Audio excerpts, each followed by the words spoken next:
Hello, everybody. Christ is risen. Father Matthew here. I just wanted to share a few words. I know I hadn't shared a video in a few weeks, but I wanted to share something this morning. On Friday morning, I sent to you these words of Father George Calciu.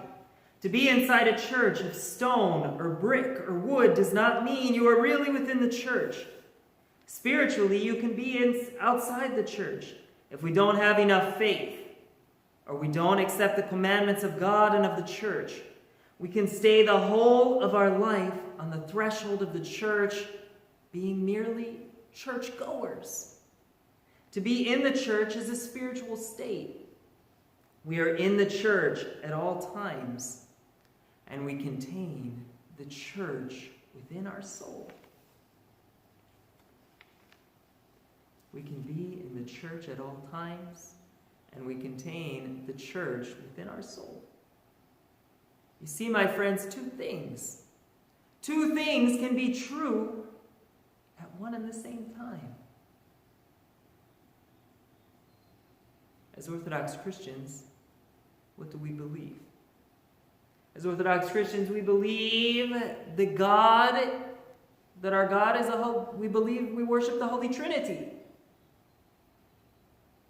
And that the Holy Trinity is of one essence, Father, Son, and Holy Spirit. But we also believe that there are three distinct individual persons within that Holy Trinity: the Father, the Son, and the Holy Spirit. So 3 and 1 are the same. Two things true at the same time. It's the same thing many times in our understanding of God and in our understanding of His church. I received a question after I sent that out on Friday morning. The words of Father George. Doesn't this kind of make church seem unimportant? If we can worship God in all these other places. But that's not what Father George was trying to tell us. He was showing us that two things could be true at the same time. He speaks about, in his biography, he speaks about the fact that there were many times when he was in prison, and he spent many years on 2 separate occasions suffering in a communist prison in Romania in the 20th century. And he speaks many times about how he reached spiritual heights there that he could never reach anywhere else. That he experienced the mystical significance of the church in such powerful ways there. Very far from a physical church, perhaps the farthest place you could possibly be on earth from a physical church. And yet there it was that he experienced the grace and power, strength of God, as if he was in the church. And he talks about how he could be physically absent from the church, but spiritually present there with the church through that mystical significance. And he speaks also about how there are probably times where we could be physically present here in the church, but spiritually we could be everywhere else. So far away. That I want you to think about.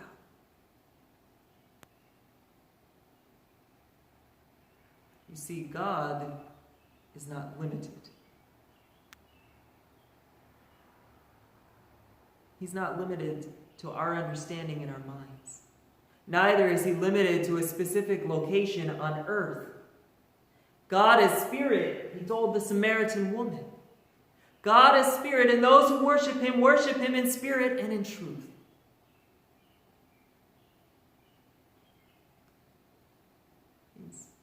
Wherever we are, we can worship Him sincerely in our heart of hearts. But I want you to think about this. Not because I know when the church is going to be open again. Because I don't. I pray it's soon, of course, but I don't really know. But I want you to begin preparing yourself to return to the church now. preparing yourself spiritually, mentally, so that the next time you walk through the doors of our beautiful church, you're mentally and spiritually prepared to be here.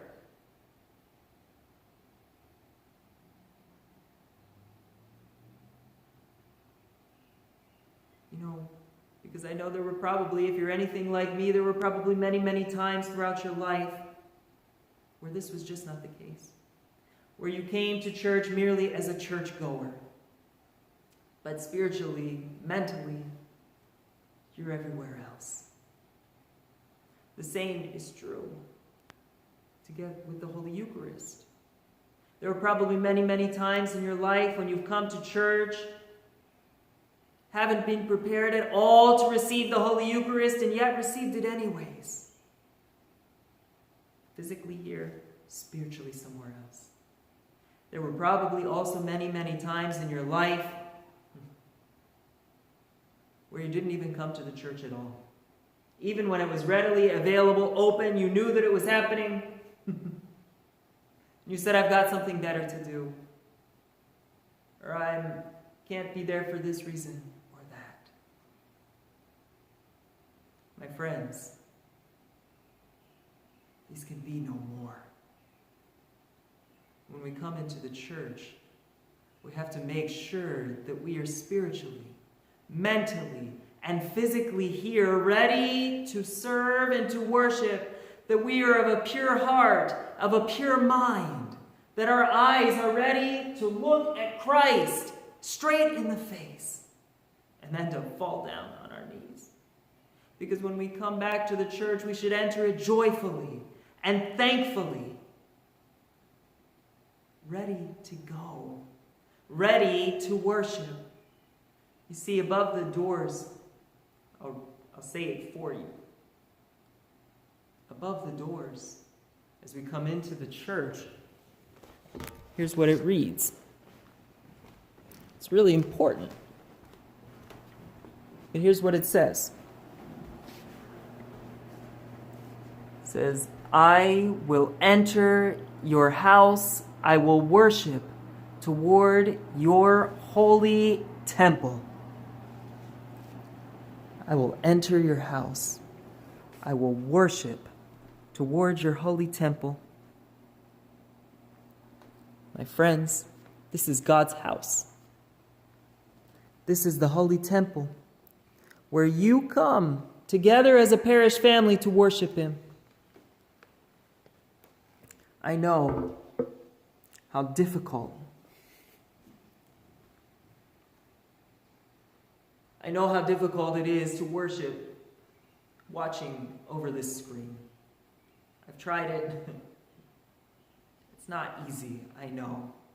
So I really applaud you and I thank you for continuing to worship, for continuing to serve, for continuing to support your church financially and spiritually and in all these different ways, because I know how difficult it must be to be separated from your church, to be separated from the Eucharist. But know, my friends, that even if you're physically very far away, spiritually, we're very close. We're still connected. And that the next time that you enter the church, enter it with joy. Enter it with thankfulness. Enter it with purity of heart. Enter it as if it's the last time that you're going to ever be here, because, well, it might be. It already has been for some. May God bless you. May He keep you. I miss you. I love you. Christ is risen.